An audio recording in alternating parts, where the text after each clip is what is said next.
தவம் என்னும் தலைப்பின் கீழ் 10 குறளை பார்ப்போம். உற்ற நோய் நோன்றல் உயிர்க்குறுக்கண் செய்யாமை அற்றே தவத்திற்குரு. எதையும் தாங்கும் இதயத்தை பெற்றிருப்பதும் எந்த உயிருக்கும் தீங்கு செய்யாமல் இருப்பதும் தான் தவம் என கூறப்படும். தவமுன் தவ முடையார்க்காகும் அவமதனை அஃதிலார் மேற்கொள்வது. உறுதிப்பாடும் மன அடக்கமும் உடையவருக்கே தவத்தின் பெருமை வாய்க்கும். எனவே கட்டுப்பாடான ஒழுக்கம் இல்லாதவர்கள் தவத்தை மேற்கொள்வது வீண் செயலேயாகும்.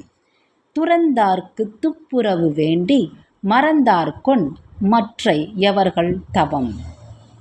துறவிகளுக்கு துணை நிற்க விரும்புகிறோம் என்பதற்காக தாங்கள் கடைபிடிக்க வேண்டிய தவ ஒழுக்கத்தை மற்றவர்கள் மறந்துவிடக்கூடாது.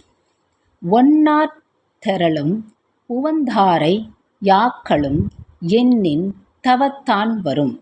மன உறுதியும் கட்டுப்பாடும் கொண்டு தவமெனும் நோன்பு வலிமையுடையதாக அமைந்தால்தான் எண்ணிய மாத்திரத்தில் பகைவரை வீழ்த்தவும் நண்பரை காக்கவும் முடியும். வேண்டியாங்கெய்தலால் செய்தவம் ஈண்டு முயலப்படும். உறுதிமிக்க நோன்பினால் விரும்பியதை விரும்பியவாறு அடைய முடியுமாதலால் அது விரைந்து முயன்று செய்யப்படுவதாகும்.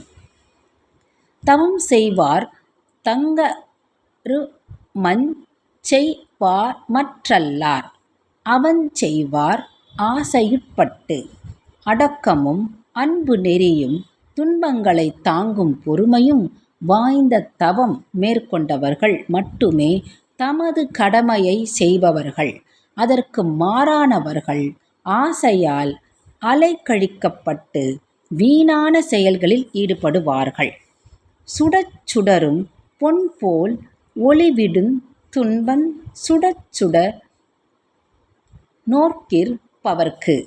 தம்மை தாமே வருத்திக் கொண்டு ஒரு குறிக்கோளுக்காக நோன்பு நோற்பவர்களை எந்த துன்பங்கள் தாங்கினாலும் அவர்கள் சுட சுட ஒளிவிடும் பொன்னைப் போல் புகழ் பெற்றவே உயர்வார்கள். தன்னுயிர் தானற பெற்றானை ஏனைய மன்னுயிரெல்லாந் தொழும். தனது உயிர் என்கிற பற்றும் தான் என்ற செருக்கும் கொள்ளாதவர்களை உலகம் புகழ்ந்து பாராட்டும்.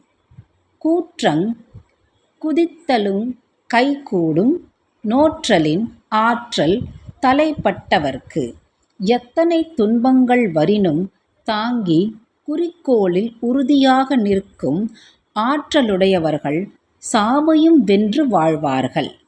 இவர் பலராகிய காரணம் நோற்பார் சிலர் பலர் நோலாதவர்.